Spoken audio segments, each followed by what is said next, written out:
El puerto era escenario de grandes acontecimientos sociales. Así, en 1932, allí se consagró definitivamente Vito Dumas, luego de su hazaña de cruzar el Atlántico a bordo de su embarcación Lej de 13 metros de eslora.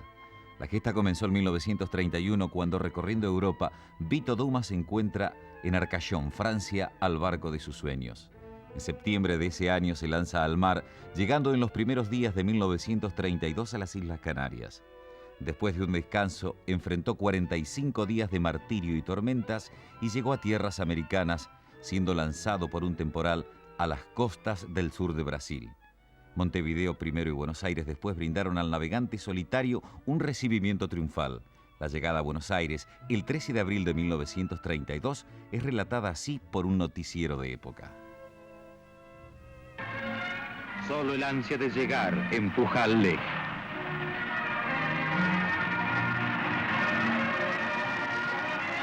El 13 de abril de 1932, desde la madrugada, una impresionante multitud bajo una fina lluvia de ceniza espera la llegada del vencedor.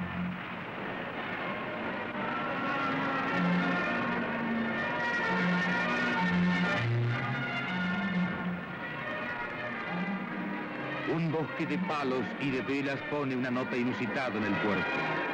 Entre aclamaciones y sirenas, pasea la figura del pequeño velero y del modesto héroe.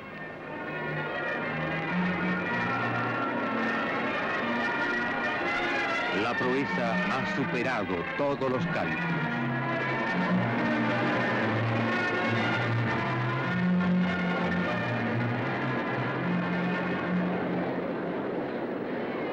Y allá va Vito Dumas, recibido de Lobo de Mar en brazos de la multitud.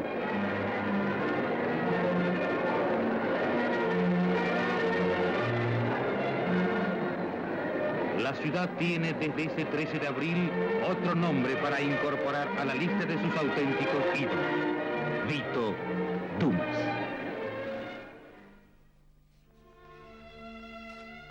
Ese mismo año, 1932, casi con la indiferencia de los porteños, comenzó una inútil guerra entre Bolivia y Paraguay, conocida como la Guerra del Chaco. El conflicto, cuyos orígenes se perfilan aún hoy con muchas dificultades, se originó cuando en el territorio en disputa, unos 280.000 kilómetros cuadrados, compañías petroleras británicas y norteamericanas descubrieron cuantiosos yacimientos hasta entonces no explotados.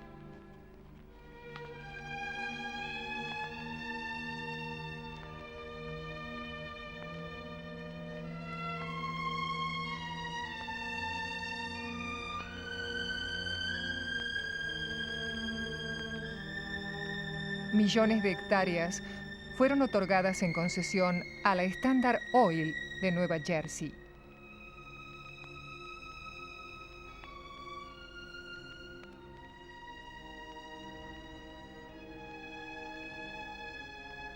Esa guerra sirvió también como campo de experimentación de armas que más tarde se emplearían en la Segunda Guerra Mundial.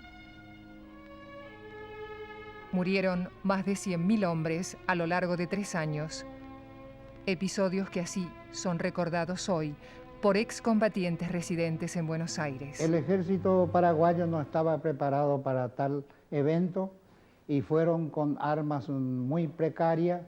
Inclusive se ha formado un regimiento de macheteros porque no había fusiles y entonces fuimos a la guerra en esas condiciones.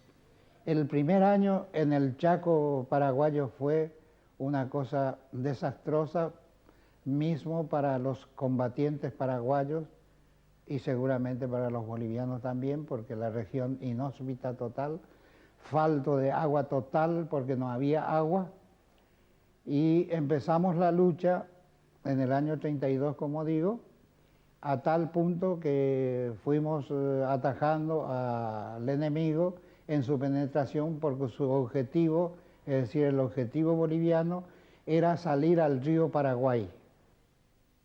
Todos los empeños tendían a romper el cerco, ese, un verdadero anillo de hierro,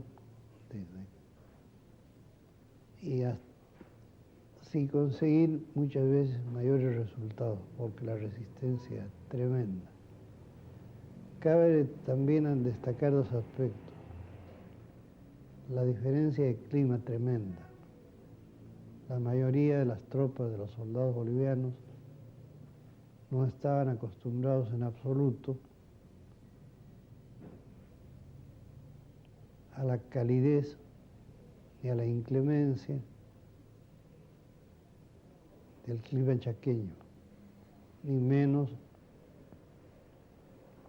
a sus características geográficas. Venía la mayoría de las zonas del altiplano o de los valles y se vio zambullida prácticamente en un medio completamente extraño, subtropical, lleno de alimañas que hacían, por supuesto, además, bastante incómoda nuestra adaptación. Luego de arduas tratativas de paz, el 14 de junio de 1935 se llega al fin de las acciones bélicas.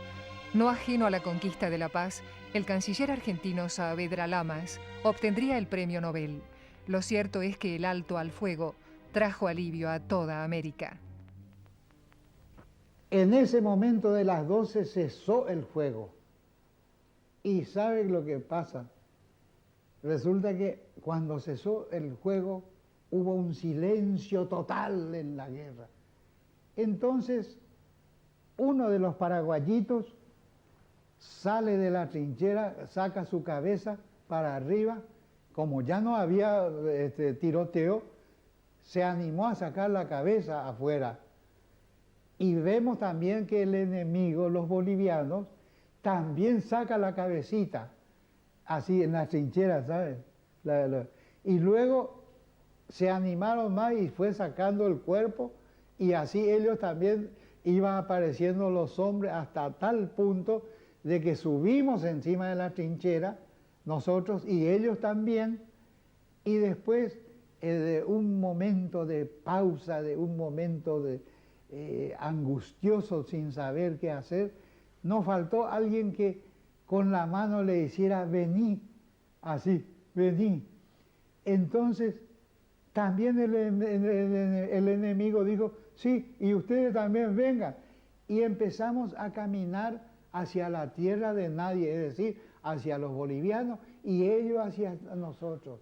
Y distaba unos 500 metros más o menos de posición enemiga a posición paraguaya, y fuimos juntándonos, y cuando en el campo de nadie nos encontramos frente a frente con el enemigo, que luchamos 3 años y que nos matamos, donde hubo por parte boliviana 150.000 bajas y 30.000 paraguayos de baja, ahí en ese momento, después de esa lucha tremenda de los 3 años, se nos ocurrió y nos abrazamos con los enemigos. Abrazamos, nos besamos. Yo recuerdo que yo como oficial tenía un revólver que se llamaba tanque, que era un revólver viejo. Y yo le paso de obsequio a un teniente también boliviano, y entonces el teniente boliviano, para no ser menos, también me regala su revólver. Es decir, hicimos un intercambio de revólveres, pero yo salí ganando porque su revólver era último modelo y el mío era un tanque viejo. Esto es como anécdota y para demostrar a la vez que todas las guerras es inútil. Y nosotros, por ejemplo, hoy en día, todos los paraguayos y los bolivianos somos hermanos, pero verdaderos hermanos. No nos acordamos más de esa guerra maldita, ¿no es cierto? Somos hermanos y es como nosotros nos encontramos acá en Buenos Aires, en todas partes, nos encontramos con esos que fueron nuestros enemigos de guerra y somos como viejos amigos. Al contrario, estamos más consustanciados con él, tal vez por aquel sufrimiento inaudito que hemos pasado en la época de la guerra. A las 7:20 de la tarde del 3 de julio de 1933, Muere el viejo caudillo radical Hipólito Yrigoyen. Tenía 82 años y su salud, minada por problemas respiratorios, se agravó por una fuerte bronconeumonía. Sus exequias constituyeron una expresión de dolor popular inédita en el país. El féretro, como diría Ricardo Rojas, parecía flotar sobre las olas humanas. La plaza del Congreso quedó tapada por la multitud. A pulso, llevado por el pueblo, el ataúd se balanceaba peligrosamente. Nunca hasta entonces tantas manos dijeron un mismo adiós. La frágil memoria de los argentinos, una vez más, olvidaba los silencios del 6 de septiembre. Era como si el viejo caudillo con su muerte señalara la debilidad de un pueblo que no supo ver, que no pudo ver a tiempo los peligros de la indiferencia, de la falta de participación y de protagonismo.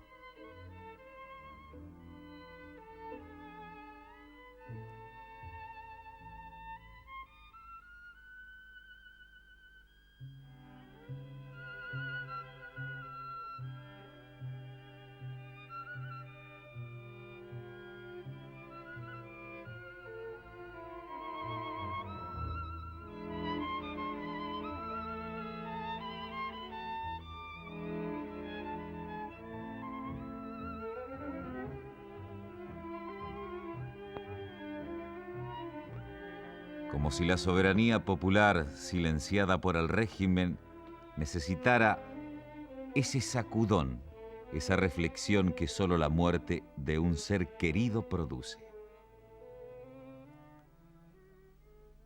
El 30 de junio de 1934, el dirigible alemán Graf Zeppelin se asomaba al cielo de Buenos Aires. Su gigantesca figura sobrevoló lentamente la ciudad para regocijo de los madrugadores porteños. El aparato llegaba en viaje desde la Alemania nazi, con escala en Río de Janeiro. Inusuales desplazamientos de personas y grandes embotellamientos acompañaron el arribo de la nave, para beneplácito de Antonio Delfino, representante local de la Deutsche Nachrichtenbüro, la empresa germana de dirigibles. En las redacciones porteñas se acabaron los adjetivos. Parece un cigarro volador, tituló un matutino. Es como un gran pez suspendido en el cielo, poseó otro diario. Ese día Buenos Aires emigró hacia Campo de Mayo, donde aterrizaría la aeronave. Desde la estación Chacarita, los tranvías Lacroze reforzaron sus servicios. Por la puerta 4, más de 20.000 automóviles ingresaron al campo para no perderse detalles del acontecimiento. Miles de autos quedaron bloqueados en otras rutas de acceso. El peligro de incendio era grande. Por ello, grandes carteles prohibían fumar a la concurrencia, mientras cientos de soldados ataban los sables de amarre del dirigible. El Graf Zeppelin, una mole de 236 metros de largo, ostentaba en sus timones la cruz gamada del nazismo. Unos pocos invitados especiales tuvieron el privilegio de recorrer los salones del Zeppelin, efectuar un reconocimiento de esa maravilla aerodinámica. La permanencia de la nave en Buenos Aires fue de tan solo 45 minutos. El viaje realizado experimentalmente había sido un éxito. Pero para que se establecieran vuelos regulares, hacían falta costosas instalaciones que nadie estaba dispuesto a gastar.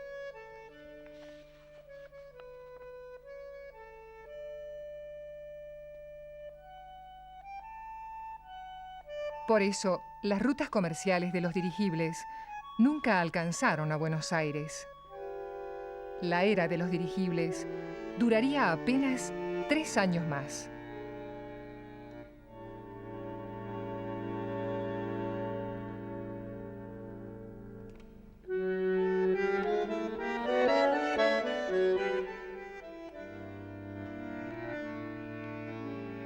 A las 10 menos cuarto de esa mañana, los motores del Zeppelin iniciaron su marcha y los escasos pasajeros y las sacas de correspondencia emprendieron viaje a Alemania. Cuando el dirigible estuvo a 20 o 30 metros del suelo, el agua cargada como lastre se desagotó, causando una inesperada lluvia a los curiosos más cercanos.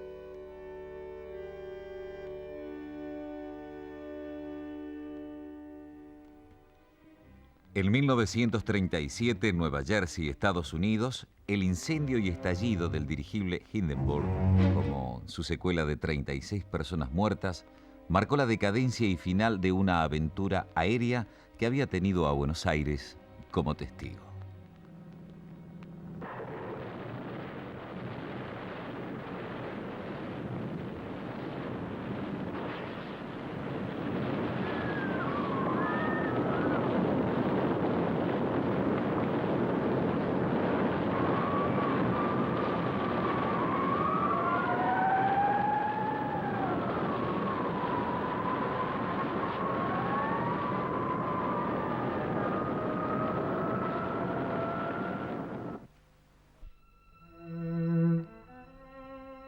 Pero volvamos a 1934. Era el tiempo del auge de Mar del Plata, una villa donde el paisaje aún predominaba sobre la edificación.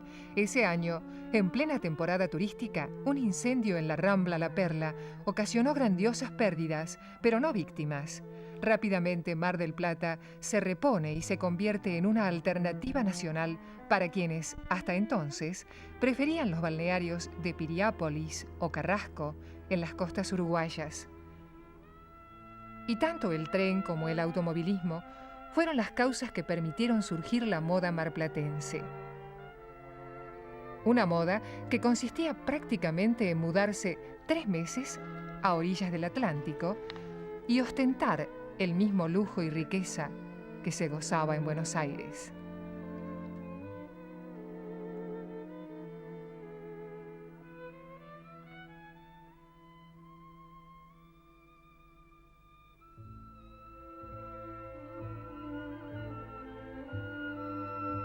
Nunca antes en la historia argentina se había producido un evento de tanta magnitud y que provocara semejante movilización popular como el Congreso Eucarístico Internacional, cuya sede fue la ciudad de Buenos Aires en octubre de 1934. En representación del Papa viajó quien después también se convertiría en sumo pontífice, el cardenal Eugenio Pacelli, por entonces secretario de Estado del Vaticano. Era la primera vez que una figura de tan alto cargo dentro de la jerarquía eclesiástica pisaba suelo americano. Su arribo al puerto de Buenos Aires fue todo un suceso y marcó la iniciación oficial del Congreso.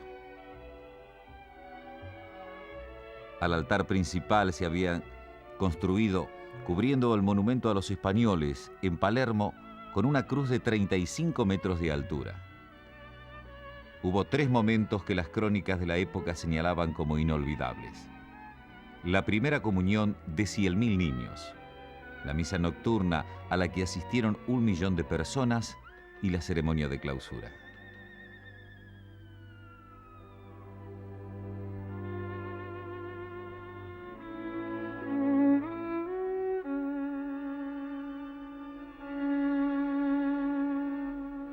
El actual obispo de Claypole, Monseñor Manuel Marengo, por entonces representante de la provincia de Santa Fe, explica los objetivos de aquel congreso.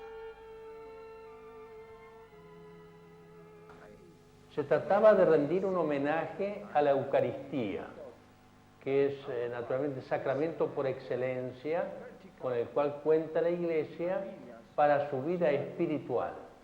Y eso era lo que se buscaba. Una remoción, un cambio fundamental en el quehacer espiritual de la Iglesia, comprendidos los obispos, sacerdotes y los fieles que participaron en este congreso.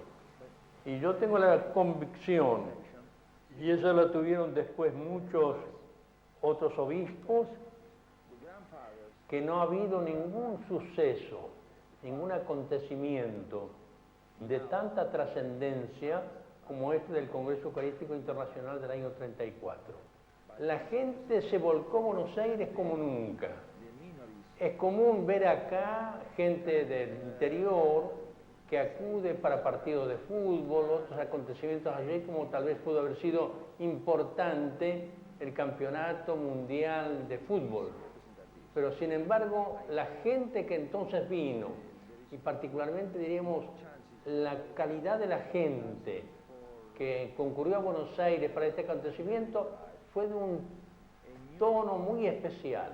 Es decir, venía con espíritu de fervor eucarístico, de amor a Jesucristo, presente en la Eucaristía, y por consiguiente traía un gran entusiasmo por la figura del Papa, naturalmente, que les subyugaba, pero fundamentalmente los que vinieron aquí vinieron por el fin de tributar un homenaje a Cristo presente en la Eucaristía. Los diarios porteños calculaban la presencia de 15.000 peregrinos llegados del exterior y más de 30.000 del interior del país. Uno de los rezos más frecuentes de este congreso eucarístico era por la paz entre Bolivia y Paraguay, todavía trenzados en la absurda guerra del Chaco. El último día se escuchó la voz del Papa con un mensaje y una bendición grabada en cinta magnetofónica. Ya en aquel entonces se afirmaba que el protagonismo de la gente era uno de los factores que le habían dado a este evento su mayor trascendencia internacional.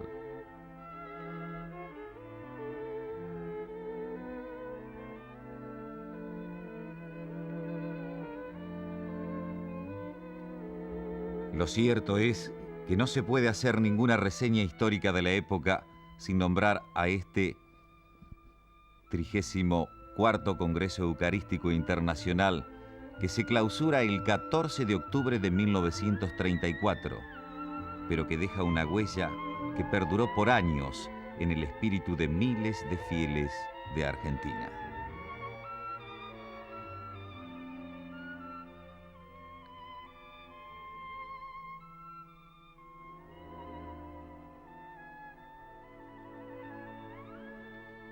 Gardel, todo un fenómeno.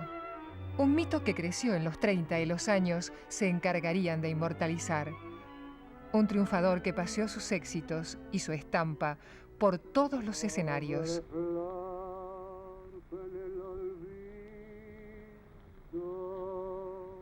Aquí, en Nueva York, mientras filmó Cuesta Abajo junto a Mona Maris.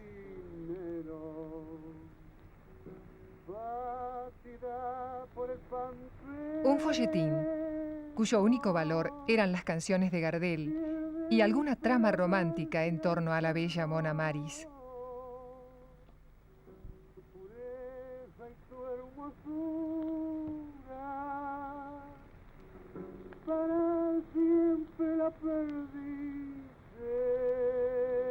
En una de esas vistas, como se decía, Gardel interpretaba Volver, canción que ahora recreamos.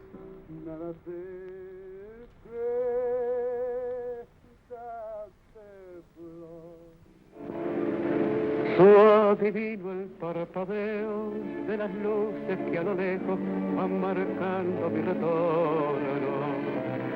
Son las mismas que alumbraron con sus pálidos reflejos hondas horas de dolor. Y aunque no quise el regreso, siempre se vuelve al primer amor. La vieja calle donde le codijo, tuya es su vida, tuyo es su querer. Bajo el burlón mirar de las estrellas que con indiferencia hoy me ven volver. Volver. Con la frente marchita, las nieves del tiempo platearon mi sien. Sentir que es un soplo la vida, que 20 años no es nada, que febril la mirada, errante en la sombra te busca y te nombra. Vivir con el alma aferrada a un dulce recuerdo que lloro otra vez. Tengo miedo del encuentro con el pasado que vuelve a enfrentarse con mi vida. Tengo miedo de las noches que poblada de recuerdos encadenen mi soñar. Pero el viajero que huye, tarde o temprano detiene su andar.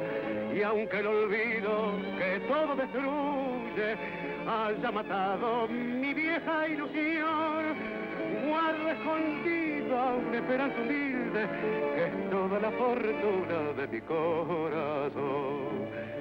Volver con la frente marchita, las nieves del tiempo platearon mi piel. Sentir que es un soplo la vida, que 20 años no es nada, que febril la mirada, errarte en las sombras te busca y te nombra. Vivir con el alma aferrada a un dulce recuerdo que lloro otra vez.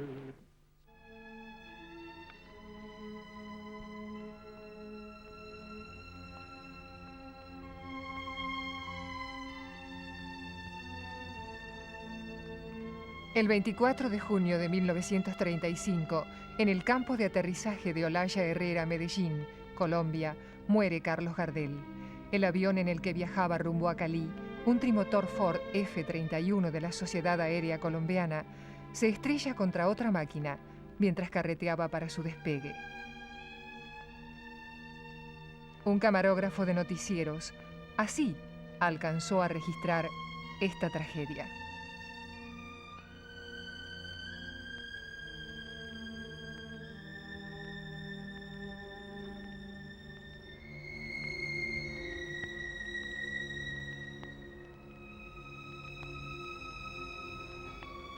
Creo que Gardel ha sido directamente ídolo después de su muerte, lamentablemente. Él era un hombre admirado, un hombre querido en todas partes del mundo. Carlitos fue amigo de todos, los que gozamos de su amistad, los que penetramos en su corazón de muchacho grande, sabemos más que nadie quizás lo que se ha perdido con su trágica partida. Carlito dio ciudadanía artística al tango. Para mí mi hijo no ha muerto, siempre lo espero, como siempre lo espero. Y me parece siempre que le voy a llevar su matecito a la cama, siempre como hacía antes, para despertarlo. Me decía, y no había dormido de toda la noche, y me decía, mamá, me acabo de dormir. Y entonces yo le decía, Carlito, ¿por qué te levantas tan pronto? ¿No tenés otro momentito? Mira, mamita, me decía, otra media horita, si no te importa llamarme otra vez. Más allá de los testimonios y del dolor popular, jamás se supo por qué ocurrió este accidente. El avión en el que viajaba Gardel, según algunos, tenía exceso de peso. Otros aseguran que se trató de un acto de impericia del piloto. Hay quienes afirman que a bordo se produjo una pelea y hasta un tiroteo. Los 3 sobrevivientes nunca aportaron pistas sobre estas presunciones.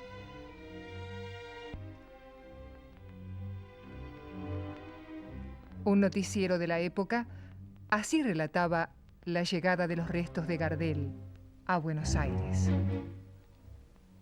Tal vez en su última hora la mano se crispó simulando arrancar un bordoneo a la guitarra.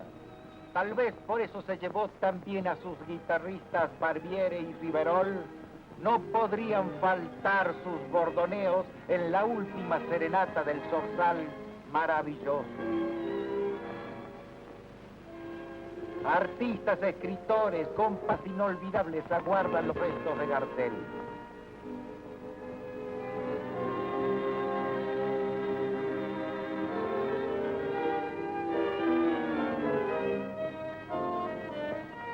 Leguizamo confunde su propia entre el dolor de los quejas. Las viudas de Barbieri y Riverol esperan. Estos son tus hermanos, Carlito. La imponente masa de acero del Pan América imanta las miradas. Cada cual pretende adivinar por dónde ha de descender el ataúd.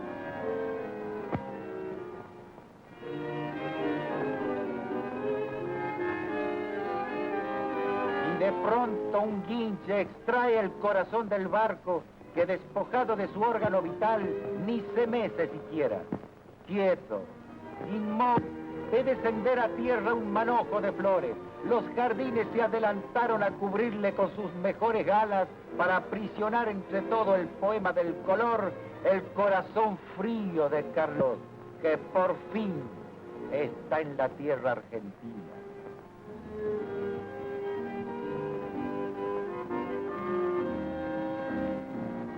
Así te quiere este pueblo, a quien le diste toda la emoción de tu voz, de esa voz tan nuestra, tan argentina.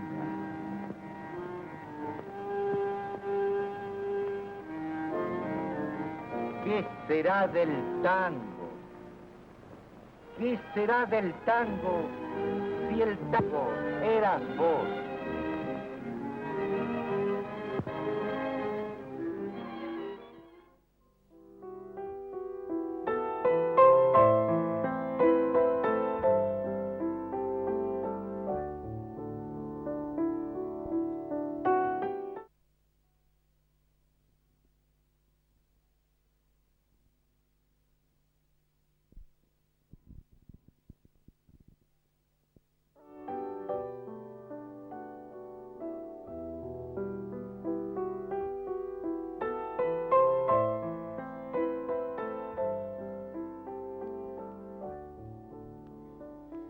Un mes antes que termine 1936, llega a la Argentina el presidente norteamericano Franklin Delano Roosevelt.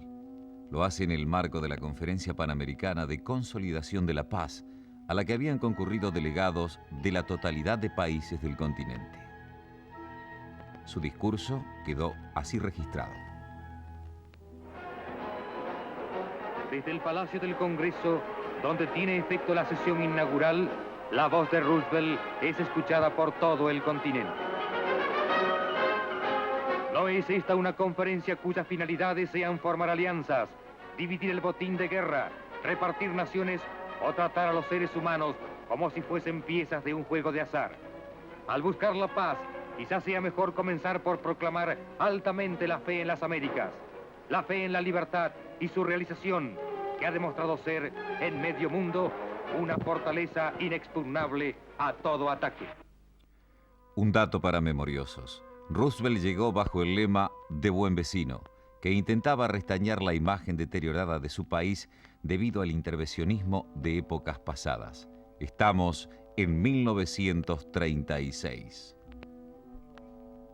El 20 de febrero de 1938 asume el cuarto presidente de la década, Roberto M. Ortiz. Hubo muchas expectativas de cambio en el país, pero la hipertensión arterial y la diabetes conspiraron, junto a los conspiradores, contra los proyectos que podrían haber cambiado el rumbo de la vida política de aquel entonces.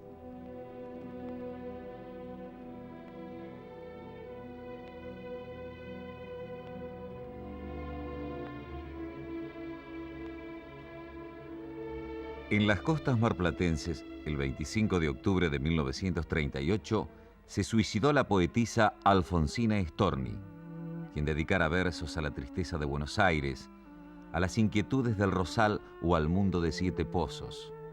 No dudó elegir un final sin adioses ni lamentos. Poco antes, así alcanzó a expresarse.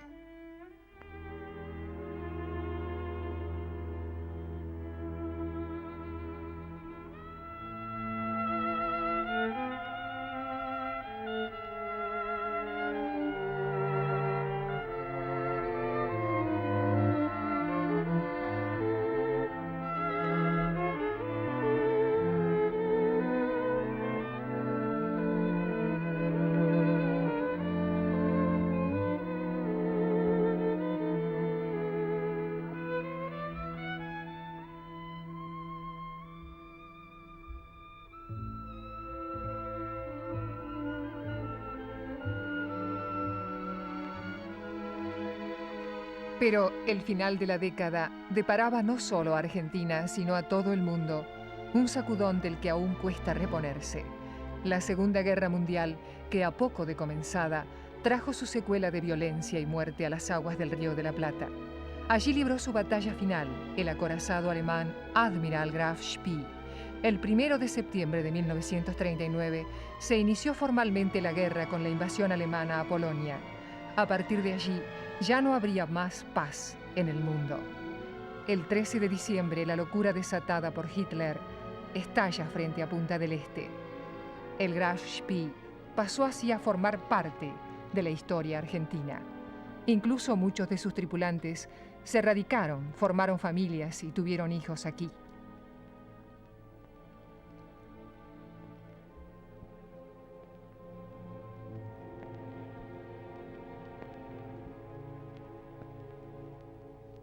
La historia del acorazado de bolsillo Admiral Graf Spee, de 12.500 toneladas, al mando del capitán de navío Hans Langsford, es tan breve como cruenta.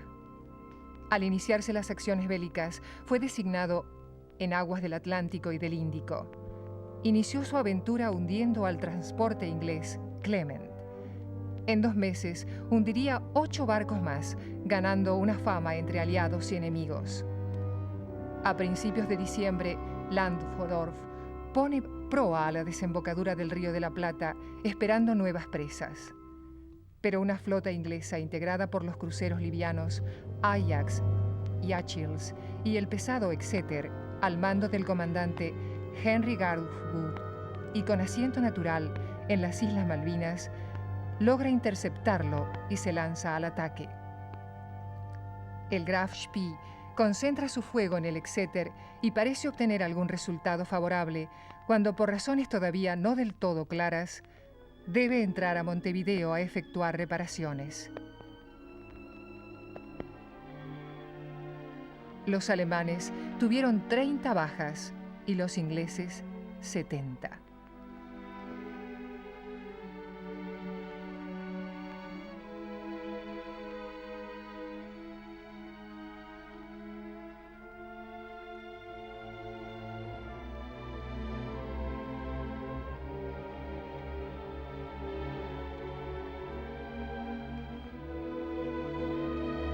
En el puerto de Montevideo, las autoridades no permitieron la estadía del crucero alemán por más de 72 horas.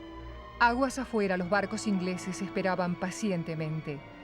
El capitán tomó entonces una secreta determinación. Vencido el plazo, salió aguas afuera del puerto y, haciendo abandonar el barco por la tripulación, hizo estallar explosivos hundiendo el barco para no darle ese honor al enemigo. Así, a la vista de miles de montevideanos sorprendidos, el Graf Spee se hundió en el Río de la Plata. Langsdorff, una vez que sus hombres estuvieron a salvo en Buenos Aires, donde llegaron el 18 de diciembre, se suicidó para salvar el honor de su bandera.